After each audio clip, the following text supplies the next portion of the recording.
టాలీవుడ్ లో మహేష్ బాబు క్రేజ్ ఎలా ఉంటుందో ప్రత్యేకంగా చెప్పనవసరం లేదు. అందుకే టాలీవుడ్ లో అత్యధిక రెమ్యునరేషన్ అందుకునే హీరోల జాబితాలో మహేష్ టాప్ ప్లేస్ లో ఉంటాడు.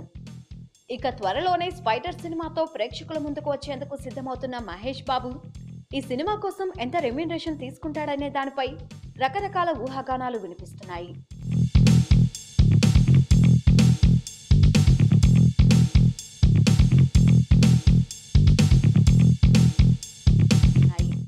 బ్రహ్మోత్సవం ఫ్లాప్ కారణంగా మహేష్ బాబు తన రెమ్యునరేషన్ ను అంతగా పెంచలేదనే టాక్ కూడా ఉంది.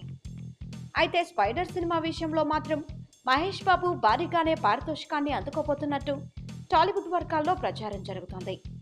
ఈ సినిమా కోసం మహేష్ 30 కోట్లు తీసుకుంటున్నట్టు తెలుస్తోంది. స్పైడర్ సినిమాకు టాలీవుడ్ తో పాటు కోలీవుడ్ లోనే మంచి బిజినెస్ చేయడంతో పాటు శాటిలైట్ రైట్స్ కూడా భారీ రేటుకు అమ్ముడుపోయాయి.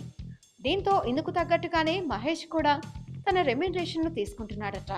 నిజానికి ఈ సినిమా విషయంలో మహేష్ బాబుకు సినిమా లాభాల్లో వాటా ఇవ్వాలని భావించారట నిర్మాతలు. కానీ మహేష్ బాబు అలా కాకుండా రెమ్యునరేషన్ తీసుకోవడానికే ఫిక్స్ అయినట్టు తెలుస్తోంది.